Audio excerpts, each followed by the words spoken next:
네, 여러분 안녕하십니까? 여러분과 함께 노동조합법에 대해서 같이 논의를 할 수 있게 되어서 아주 기쁘게 생각합니다.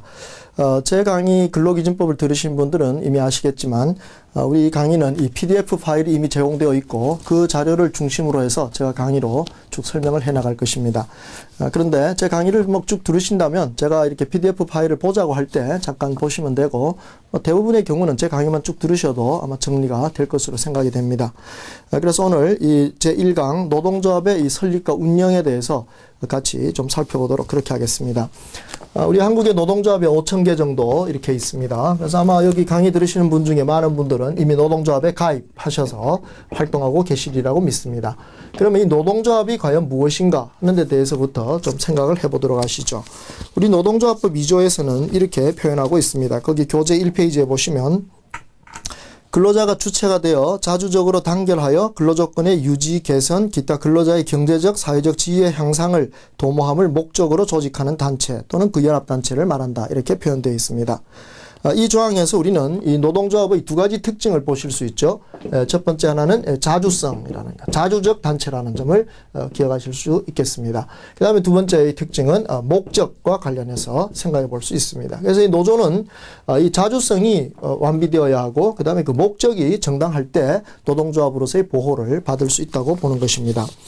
여기 자주성이라고 하는 것은 무엇입니까? 바로 근로자가 주체가 된다. 근로자가 주체가 된다라고 하는 요점이 바로 이 자주성의 중요한 특징입니다. 그래서 우리 노조법에서는 자주성이 없는 경우를 세 가지로 들고 있죠. 자주성이 없는 경우 세 가지. 첫 번째, 근로자가 아닌 자. 근로자가 아닌 자가 가입하는 경우. 그 다음에 사용자의 이익 대표자가 가입하는 경우. 그 다음에 노조의 경비, 노조의 운영비를 사용자로부터 지원받는 경우. 예. 이런 세 가지 경우의 노조라면 이것은 자주성이 없는 노조라고 봐서 그것을 노동조합으로 인정하지 않는다라고 법에서는 규정하고 있습니다. 여기 근로자가 아닌 자라고 하는 건 무슨 뜻입니까? 바로 이 근로자로서의 지위, 즉 노무를 제공하고 임금을 지급받겠다고 하는 그런 의미를 갖지 않는 사람들이 만약 노동조합에 가입하거나 관여한다면 그것은 노동조합으로서의 자주성이 없다고 볼 수 있습니다. 예를 들면 정치가라든가 종교인이라든가 이런 사람들이 노동조합에 가입하거나 관여하는 것은 그것은 노조의 자주성을 해치는 행동일 것입니다. 근데 문제는 근로자가 아닌 자라는 이 표현이 기업 내에서 어떻게 적용되는가 하는 점이 중요한데요. 우리 법에서는 이 근로자가 아닌 자라고 볼 수 있는 해고당한 근로자, 이런 사람이라 할지라도 부당노동행위 구제 신청을 한 경우에는 그 사람을 근로자가 아닌 자로 보아서는 안 된다라고 이렇게 표현하고 있습니다. 그것이 무슨 뜻인가를 주의해서 보실 필요가 있습니다. 여기 부당노동행위 구제 신청을 한다고 했으니까 아마 이 근로자는 노동조합과 관련된 어떤 행동을 하다가 사용자로부터 해고당한 경우입니다. 그래서 그걸 구제받으려고 부당노동행위 구제 신청을 한 것입니다. 그럼 이런 경우 그 사람이 근로자가 아니라는 이유, 그 기업의 근로자가 아니라는 이유 때문에 노조 활동을 못한다고 하면 이것은 우리 헌법이 보장하는 단결권을 침해하는 결과가 나오겠죠. 그래서 이 경우에 그 사람이 중앙노동위원회 재심 결정이 나올 때까지는 계속 노조 활동을 할 수 있다는 의미에서 그를 근로자가 아닌 자로 보아서는 안 된다. 즉 근로자의 지위를 인정해 준다라고 하는 것입니다. 그래서 요약하자면 이 경우 해고당했지만 노조 활동을 계속할 수 있는 이 근로자는 일반적인 근로자, 즉 노무를 제공하고 임금을 지급받는 그런 의미에서의 근로자는 아니지만 적어도 노조 활동을 할 수 있는, 노조의 주체가 될 수 있는 의미에서의 근로자로서는 인정된다는 점을 기억하시면 좋겠습니다. 그래서 방금 말씀드린 대로 바로 이러한 근로자가 아닌 자라 할지라도 때로 이 근로자의 지위를 인정해주는, 노조 활동을 할 수 있는 근로자의 지위를 인정해 줄 수 있는 이런 경우가 바로 우리 기업별 노조 체제에서는 있을 수 있다는 점, 이런 점을 알아두시면 되겠습니다. 그 다음에 여기 사용자의 이익 대표자가 나와 있는데요. 이 사용자의 이익 대표자는 사용자하고는 다릅니다. 사용자는 아니고 본래 근로자이긴 하지만 이분이 하는 일, 그 업무의 특성이 항상 사용자의 이익을 대표해야 되는 이런 경우를 말합니다. 뭐 비서를 생각해 보시면 금방 이분이 일하는 방식이 항상 사용자의 이익을 대표해야 된다는 걸 알 수 있겠죠. 그러면 그 비서가 근로자이긴 하지만 사용자의 이익 대표자이기 때문에 노동조합에 가입하게 되면 뭐 회사의 비밀이 이렇게 셀 수도 있는 거고, 또 이분이 노조원이면서 또 사용자 이익을 대표해야 되니까 자기의 역할에서 상당히 혼란을 일으킬 수도 있습니다. 그런저런 이유 때문에 그런 사용자 이익 대표자가 노동조합에 가입하면 결국 노조의 자주성을 해칠 염려가 크다고 보아서 이들이 가입해서는 안 되는 것으로 규정하고 있는 것입니다. 세 번째로 운영비를 지원하는 문제. 그러니까 노조의 운영은 노조가 자주적으로 하려면 노조 스스로 재정을 부담해야 되는데 주로 사용자에게 의존을 하게 된다면 그런 노조도 자주성이 없다고 보겠습니다. 그래서 이 세 가지 중요한 요건, 근로자가 아닌 자가 가입하거나 사용자의 이익 대표자가 가입하거나 경비의 대부분을 사용자로부터 지원받는 이런 경우라면 그것은 노동조합의 자주성이 없기 때문에 노동조합으로 보지 않는다는 점을 기억하시면 되겠습니다. 그 다음에 이 노조의 목적이 문제죠. 만약에 노동조합이 근로조건의 향상이라는 본래의 목적, 근로조건의 향상이라고 하는 이 본래의 목적을 제쳐놓고 다른 목적을 주로 한다면 그것은 노동조합으로서 보호받을 의미는 없겠죠. 그래서 예를 들면 이 법에서 말하는 복리라든가 공제 또는 수양과 같은 그런 목적으로 주로 노조활동을 하게 된다면 그것은 노동조합의 보호를 받을 수 없다고 보겠습니다. 그런데 이제 중요한 건 이 노조법에 보시면 주로 정치운동을 하는 경우에도 노동조합으로 볼 수 없다 이렇게 표현되어 있습니다. 그래서 이 주로라는 요 표현이 있기 때문에 어느 정도 정치운동을 하는 것은 허용될 수 있지만 그러나 주로 그 목적으로 움직인다면 그것은 뭐 정당에 가까운 것이지 노동조합이라고 보기는 어려울 것입니다. 그래서 이러한 목적에 있어서도 노동조합의 목적은 근로조건의 향상, 근로자의 경제적, 사회적 지위 향상, 이것이 본래의 목적이라는 점, 이 점을 우리 법은 분명하게 정해두고 있는 것입니다. 자, 이렇게 노조를 이제 이해하시게 되면 이 노동조합이 어떻게 설립되는 것인가 하는 것을 좀 살펴보실 필요가 있겠죠. 잘 아시다시피 노조 설립은 또 그 가입은 어디까지나 근로자들의 자유입니다. 자주성이라는 말에서도 나오지만 자유롭게 노조를 설립하고 가입하고 또 뭐 원한다면 탈퇴할 수도 있는 것이 우리 노동조합의 의미가 되겠습니다. 그래서 이 노동조합의 설립의 자유라고 하는 이것이 우리 한국에서는 2011년 7월 1일부터는 뭐 완벽하게 이제 허용되고 있는 것이죠. 그래서 요 이전에는 97년 법에서 복수노조라고 하는 것, 노조를 마음대로 설립할 수 있도록 하는 걸 허용은 했지만 부칙으로서 이렇게 제한을 해두었거든요. 그러다가 2011년 7월 1일 이후부터는 완전히 이 얼마든지 복수노조를 만들 수 있고 한 회사 안에 노조가 여러 개 있을 수도 있고 심지어 어떤 근로자가 자기가 원한다면 여러 군데의 노조에 이렇게 가입할 수도 있는 그런 설립의 자유, 가입의 자유, 이것이 인정되고 있습니다. 그래서 노조 설립이라고 하는 것이 그 우선 원칙적으로 자유로운 근로자의 기본권 중에 하나라는 점, 이 점을 기억하시면 되겠습니다. 자, 노조가 설립하는 그 방식을 보시면요, 이 기업별 노조라고 하는 게 있죠. 기업별 노조, 뭐 말 그대로 기업을 단위로 해가지고 그 기업에 종사하는 근로자들만 가입할 수 있는 노조를 기업별 노조라고 하겠습니다. 그 다음에 이제 두 번째 이 산업별 노조라는 게 있습니다. 여기서는 어떤 특정 산업, 예를 들면 뭐 금속 산업이라든가 의료 산업이라든가 뭐 언론 산업이라든가 이렇게 그 산업에 종사하는 근로자들이 모두 가입할 수 있도록 하는 것이 바로 산업별 노조입니다. 세 번째는 지역별 노조라는 게 있습니다. 그래서 특정한 지역에 종사하는, 지역에 사는 그런 근로자들을 중심으로 그 단위로 노조를 만들 때 지역별 노조라고 합니다. 이런 세 가지 유형의 조직 형태가 노조의 조직 형태로서는 뭐 기본적이라고 보겠는데, 우리 한국만 해도 이 기업별 노조가 그동안 주축을 이루었습니다만 최근에 이 산업별 노조가 상당히 활발하게 설립되고 이제 움직임을 나타내고 있는 경우를 볼 수가 있을 것입니다. 그래서 이 기업별 노조에서는 바로 그 기업에 종사하는 근로자들만 그 노조에 가입할 수 있는 자격이 있다는 게 원칙이니까 아까 설명드렸던 대로 여기서 이제 해고당한 근로자는 만약에 부당노동행위 구제 신청을 한다면 근로자가 아닌 자로 해석해서는 아니 된다라는 게 적용되는 겁니다. 그러나 산업별 노조는 이것은 한 기업에 종사하는 근로자를 중심으로 하는 게 아니라 여러 기업에 있는 그 같은 산업의 근로자들이 들어가는 거니까 여기서는 아까 말씀드린 그런 조항이 적용될 필요가 없다는 점이 우리 대법원 판례에서 나와 있습니다. 또 유의할 점은 실업자의 경우는 어떨까요? 실업자는 당연히 기업별 노조는 가입할 수 없겠죠. 그러나 산업별 노조나 지역별 노조는 한 기업을 단위로 만드는 노조는 아니니까 잠시 실업 중이라도 계속 취직을 하려는 노력을 하고 있다면 그런 사람도 근로자의 입장에 있다고 봐서 이런 산업별 노조나 지역별 노조, 이게 일반적으로 초기업별 노조라고 하는데 이런 노조에 가입하는 것은 인정된다는 것이 판례의 태도라는 점 기억하시면 되겠습니다. 그래서 이렇게 노조 설립과 그리고 노조의 유형들을 잘 보셨고, 이렇게 하나씩 만들어지는 단위 노조라고 하는 이 노조들이, 이 단위 노조라고 하는 이 노조들이 나중에 이렇게 뭉쳐서 합쳐서 상급단체로서의 어떤 연맹을 만들게 되겠죠. 그래서 이 연맹 요것을 이제 상급단체라고 보통 표현하는데 이런 단위 노조가 이 연맹을 구성하게 된다는 점 알아두시면 되겠습니다. 단위 노조의 중요한 특징은 기업별 노조든 산업별 노조든 지역별 노조든 이것은 근로자 개인이 가입하는 것입니다. 그러면 그걸 단위 노조라고 표현합니다. 그러나 연맹을 만드는 이 단위 노조가 가입한다는 말은 이 노조 자체가 가입하는 겁니다. 노조 자체가 연맹에 가입해서 연맹을 만드는 거니까 이것이 단위 노조하고의 의미가 다릅니다. 잘 보시면 여기는 근로자 개인이 가입한다. 네, 그래서 그걸 단위 노조라고 하고 여기 연맹은 노조 단위로 가입을 하는 것. 조직하는 것. 그것을 말한다는 점. 이걸 잘 구별하시면 앞으로 노조의 형태에 대해서 이렇게 배우시게 될 때 또 어떤 자료를 읽으시게 될 때 혼란은 생기지 않을 것으로 생각합니다. 자, 노동조합이 어떻게 운영되는가를 보시면요. 노동조합의 운영에 있어서의 여러 가지 기관들이 작동하는 것은 그 조직의 원리상 당연할 것입니다. 그래서 이 노동조합에 어떤 기관들이 있는가 하는 것을 좀 보셔야 되겠는데요.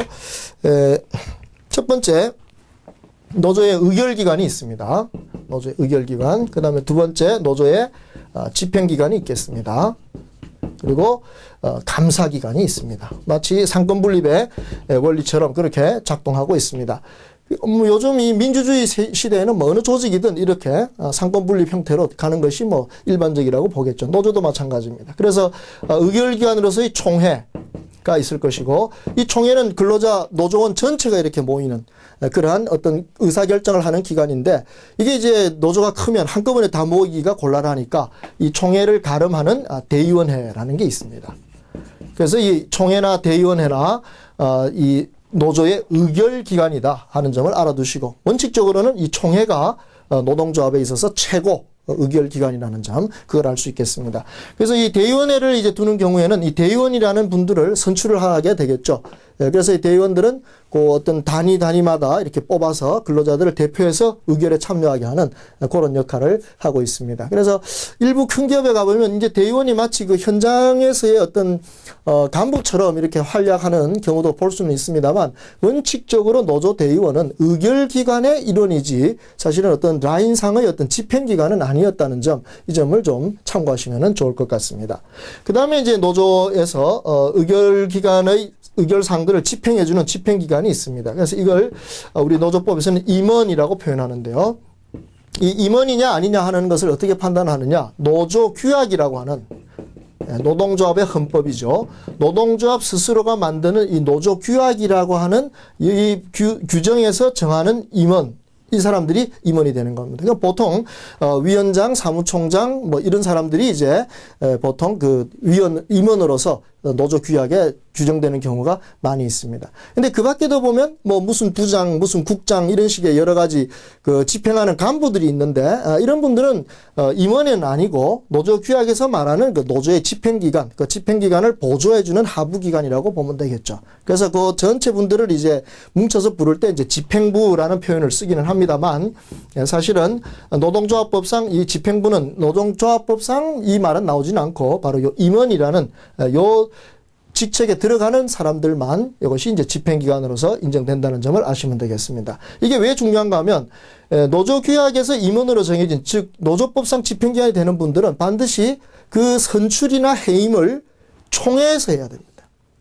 선출이나 해임을 총회에서 하는 경우에만 그들이 임원으로서의 지위를 인정받을 수 있고 나머지 간부들은 보통 그 임원으로 되신 분들이 이렇게 또 지명을 한다거나 임명한다거나 이렇게 하는 것이니까 그것은 노조법상의 집행기관하고는 조금 다른 의미를 갖고 있다는 점 오해 없으시기 바랍니다. 그다음 마지막으로 감사기관이 있겠죠. 그래서 회계감사원이라는 명칭으로 노조의 이 기관이 하나 있는데 이건 반드시 두어야 되는 겁니다. 그래서 6개월에 한 번씩은 노조의 회계를 정리해서 반드시 이제 공개하도록 그렇게 되어 있습니다. 그래서 이 세 가지 기관이 서로 자기 역할을 잘 함으로써 마치 그 상권분립에 의해서 민주적 제도가 잘 돌아가는 것처럼 그렇게 노조가 민주적으로 운영될 수 있는 매우 중요한 과정이라고 보겠습니다. 그래서 기억하실 점은 노조는 집행기관에 의해서 움직이는다기보다는 사실은 이 총회 최고 의결기관에서 결정한 사항들이 그것이 바로 민주적인 절차를 통해서 진행되는 단체다.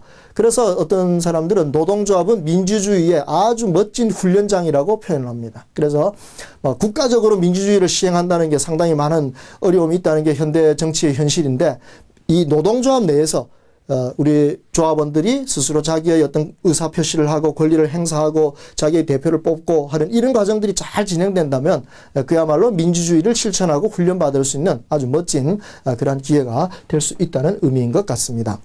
자, 이제 이 노동조합의 운영을 우리가 살펴보면 노조와 관련된 몇 가지 중요한 그 논점들을 좀 찾아볼 수 있게 됩니다.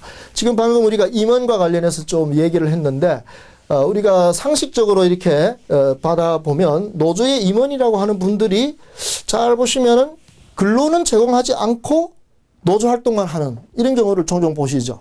바로 그것입니다. 근로는 제공하는 것이 사용자로부터 면제받아서 오직 노조 활동만 전념하는 사람들. 이런 사람들을 우리가 노조 전임자라고 표현하죠. 그래서 사실 이 노조 전임자가 아주 유능하고 희생적인 이런 분들이 있다면 이분들이 주로 이제 노조 임원으로서 노조 일을 많이 하시니까 아주 그 노조는 활성화되고 힘 있는 그런 노조가 될 수 있을 것입니다. 근데 때때로 이제 어떤 노조 전임자들은 자기가 그 근무하지 않고 일을 할 수 있다 하는 이런 특권을 너무 이제 지나치게 누리려고 하다 보니까 여기에 조금 문제가 생길 때가 있습니다. 그래서 우리 한국에서 이 노조 전임자들에게 노무 제공은 면해주면서 노무 제공은 면제해주고 그 다음에 노조 활동만 전념하게 하면서 여기 이제 중요한 특징이 사용자가 임금을 지급했습니다. 사용자가 임금을 지급했습니다. 그래서 이것이 이제 좀 문제가 있었다는 것입니다. 우리 한국의 실정은 그동안 이 기업별 노조였기 때문에 노조가 특별히 어떤 그 재정을 부담할 수 있는, 재정을 많이 키울 수 있는 그런 여건이 되지 못했습니다. 그래서 기업별 노조에게 노조 임원에 대한 노조 전임자에 대해서 어떤 보수를 지급하라고 하면 노조가 굉장히 어려울 수밖에 없었죠. 그래서 그동안 관행적으로 이 사용자가 노조에 대해서 임금을 지급하는 이런 일들이 쭉 있어 왔습니다. 근데 이게 이제 급기야 2010년도 통계에 의하면 연간 한 4천억 정도 이렇게 나가는 이런 문제들이 좀 있다 보니까 거기에 대해서 좀 조정할 필요가 있다라고 보았습니다. 그리고 아까도 얘기했지만 노조 전임자 중에는 이렇게 임금을 받는 것만 좀 자기의 특권으로서 누리려는 이런 분들이 좀 있어가지고 그런 문제를 좀 조정해야 될 필요가 있다고 봤던 것입니다. 그래서 2010년 7월 1일부터는 노조 전임자한테 임금을 지급하지 않도록 이것이 이제 법이 시행되고 있습니다. 사실 이 전임자한테 임금을 지급하지 않는다는 이 문제도 1997년 법에서 이미 정해진 거지만 그동안 시행이 유보되고 있다가 2010년 7월 1일부터는 전임자한테 임금을 주지 않도록 하고 있는 겁니다. 그러니까 아까 노조의 자율성에서 살펴보았지만 사용자로부터 어떤 운영비를 지원받지 않고 노조 전임자조차 노조 스스로의 재정으로 부담하게 되는 그러한 노조의 자주성의 원리가 회복되었다라고 볼 수는 있습니다. 그렇지만 그동안 한 30년 이상 전임자한테 임금을 주어오다가 갑자기 이걸 안 주게 되니까 이게 노조한테 굉장히 큰 타격이 될 수밖에 없고 여러 가지 이제 어려움들이 있을 수밖에 없습니다. 그래서 어느 정도 그 문제를 좀 해결해 주려고 만든 새로운 제도가 여기 2010년에 같이 만들어졌는데 그 제도를 뭐라고 하죠? 바로 근로시간 면제제도라고 하죠. 근로시간 면제제도. 그래서 이 근로시간 면제 또는 뭐 영어 표현을 써서 타임오프라고 하는데 요 제도를 통해 가지고 어느 정도 그 노조의 재정을 지원해 주려는 그런 보완책을 만들어 두었습니다. 이 근로시간 면제 제도는 사업 또는 사업장별로 조합원 수의 그 규모에 따라서 근로시간 면제 한도를 정해 놓습니다. 근로시간 면제 한도를 정해서 그 한도 내에서는 어떤 근로자나 또는 전임자가 노조 활동을 하더라도 그 부분에 대해서는 임금을 지급할 수 있는 유급으로 할 수 있다라고 하는 것을 표현하고 있습니다. 그러므로 이 근로시간 면제자로 지정되는 이분들이 뭐 주로 노조 전임자일 것이 분명하기 때문에 노조 전임자한테 임금을 주지 않는다라는 그 금지를 어느 정도 좀 보완해 주려고 근로시간 면제 제도를 만들었다라고 보시면 되겠습니다. 일부 회사에 가보면 이게 이제 착각을 하셔가지고 마치 이 근로시간 면제의 한도 내에서만 전임자를 두어야 된다 이렇게 이제 오해를 하셔서 전임자 수를 막 무조건 끌어내리려고 해서 그래서 노사 간에 굉장히 다툼이 일어나는 경우를 볼 수 있는데 이 근로시간 면제 한도의 취지는 그런 것은 아닙니다. 네, 근로시간 면제 한도는 어느 정도 지원해 줄 수 있는 한도를 정해주는 것 뿐이지 그것까지만 그 숫자까지만 전임자를 두라는 건 아니죠. 그래서 노조 규모는 큰데 이 면제 한도에 맞는 수만큼만 받아가지고는 노조를 운영하기가 어렵다라고 본다면 이것을 초과하는 전임자를 둘 수는 있습니다. 다만 유의하실 점은 그 전임자에 대해서는 사용자가 임금은 주지 않으니까 노조 스스로의 재정으로 그분들을 보조해 줄 필요가 있다는 점, 이 점만 서로 이해하신다면 크게 오해는 없을 거로 봐집니다. 그래서 노조 전임자 제도와 이 근로시간 면제 제도 이것이 서로 보완적으로 작동하는 것이지 어느 한쪽이 어느 제도를 침해하려는 그런 의미는 아니라는 점, 이 점에 좀 유의하신다면 노사 분쟁에 많은 그 예방이 되지 않겠나 이렇게 생각을 해봅니다. 그래서 이렇게 노조에 관련된 기관의 문제 그리고 노조 전임자의 특징에 대해서 좀 살펴보았습니다. 참고로 말씀드린다면 이 노조 전임자는 근로 제공을 면제는 받기는 하지만 근로관계가 끝난 건 아니죠. 그러니까 우리가 보통 휴직 상태에 있다 이렇게 표현을 합니다. 휴직 상태에 있다. 그래서 이런 노조 전임자의 근무 상태에 대해서 특이한 점은 노조 전임자에게도 출근 의무가 있다고 하는 점이죠. 그래서 우리 그 교재에 보시면 우리 대법원 판례가 그 점을 알려주는데 교재 20페이지에 대법원 판례에서는 노조 전임자의 출근 의무를 이렇게 지적하고 있습니다. 노조 전임자를 할지라도 사용자와의 사이에 기본적인 근로관계는 유지된다 이것이죠. 그래서 노조 전임자의 경우에 있어서 출근은 통상적인 조합 업무가 수행되는 노조 사무실에서 조합 업무에 착수할 수 있는 상태에 임하는 것이다 이렇게 표현하고 있습니다. 그래서 이 점을 노사가 잘 이해하신다면 이런 문제를 가지고 서로 다투는 경우는 없을 겁니다. 노조 전임자는 휴직 상태에 있기는 하지만 결국 그 노조 전임자라서 활동하는 노조 활동 자체가 회사의 업무와 밀접한 관련이 있습니다. 그러므로 그러한 노조 활동을 하다가 어떤 재해를 당하는 경우 이것은 업무상 재해 에 해당하는 것으로 인정하는 점을 그 다음 판례에서 또 보실 수 있을 것입니다. 그래서 이런 점들을 참고하신다면 노조 전임자의 지위에 대해서 뭐 크게 다툴 일은 없을 것이고 또 새로 도입된 근로시간 면제 제도와 함께 어떻게 보완적으로 작용할 것인가 수용할 것인가 이런 점들을 좀 생각해 볼 수가 있을 것 같습니다. 자, 이제 끝으로 노조를 운영해가는 가장 중요한 원칙을 또 하나 말씀드리겠습니다. 이것이 노동조합의 민주적 운영이라고 하는 것이죠. 노동조합의 운영은 항상 민주적으로 운영돼야 됩니다. 그러니까 노동조합 활동을 끌어가는 두 가지 축이 뭡니까? 앞에서 배우셨던 자주성의 원칙. 그 다음에 두 번째 중요한 것이 민주성의 원칙입니다. 그러니까 노조가 자주성과 민주성 어느 것 하나가 없다면 사실은 노조로서의 존립 의미가 별로 없는 것이죠. 그래서 두 가지가 반드시 갖추어져야 될 것이 필요합니다. 그래서 이 노조가 민주적으로 운영되기 위해서 담보하기 위해서 우선 노조 규약을 잘 만들어야 되겠죠. 노조 규약을 잘 만들어서 이 규약에 의해 가지고 집행될 수 있도록 그렇게 한다면 이 노조가 어떤 특정 간부의 자의에 의해서 막 움직이는 것이 아니라 이렇게 원리 원칙에 의해서 움직이는 그러한 민주적인 단체가 될 것으로 생각됩니다. 그 다음에 두 번째, 이 조합원들이 균등하게 참여해야 되죠. 조합원들에게 어떤 차별이 있어서는 안 되겠습니다. 다만 조합원을 이렇게 좀 차별한다고 할까 권리를 제한하는 경우가 있습니다. 조합비 안 낼 때입니다. 그러니까 조합비를 제대로 안 내면 어느 정도 제한 받을 수 있지만 그 외에는 항상 조합원이 균등하게 차별 없이 대우를 받아야 될 것입니다. 그 다음에 이 조합에 해가 되는 사람들에 대해서 이 조합원에 대해서 노조가 통제를 할 수 있습니다. 그러니까 노조 자체에서도 조합원을 징계할 수가 있다는 것이죠. 다만 그 노조의 징계는 어떤 특정 계파끼리 싸움에서 징계하는 것이 아니라 정말 이 규약에 맞추어서 그 규약에서 정한 징계 사유에 해당될 때 그 절차에 맞추어서 징계를 한다면 그런 것은 정당성이 인정될 수가 있을 거로 봐집니다. 그래서 이러한 세 가지 중요한 점, 노조 규약을 잘 만들고 조합원이 균등하게 참여하도록 하고 그 다음에 민주적인 어떤 통제를 할 수 있는 그러한 제도를 갖춘다면 노조는 민주적으로 운영된다고 볼 수 있습니다. 그래서 어떤 총회를 열지 않으려고 하거나 이렇게 기피하는 이런 경우를 볼 수 있는데 그런 경우는 항상 행정관청에다가 어떤 회의 소집권자를 요청해가지고 회의를 진행할 수 있도록 그렇게 되어 있습니다. 그래서 노조가 민주적 운영하는 데 대해서 여러 가지 걸림돌들을 다 제재할 수 있도록, 없앨 수 있도록 이렇게 법이 만들어져 있기 때문에 그런 점들을 참고하시면 좋겠습니다. 교재 24페이지에서부터 보시면 바로 이런 노동조합의 민주적 운영과 관련돼서 중요한 몇 가지 제도들을 정리해 두었으니까 그 점을 잘 참조하시기 바랍니다. 노동조합 하시는 분들한테 이제 가끔 이렇게 물어보면 애로사항 중에 하나가 행정관청이 너무 지나치게 관여하는 것 같다. 이게 뭐 노조를 너무 간섭하는 거 아니냐 이런 표현을 쓰시는 분들이 종종 있습니다. 그래서 이 교재 27페이지에 보면 이 노동조합에 대해서 우리 행정관청이 어떻게 관여할 수 있는가 하는 점에 대해서 좀 정리를 해두었는데요.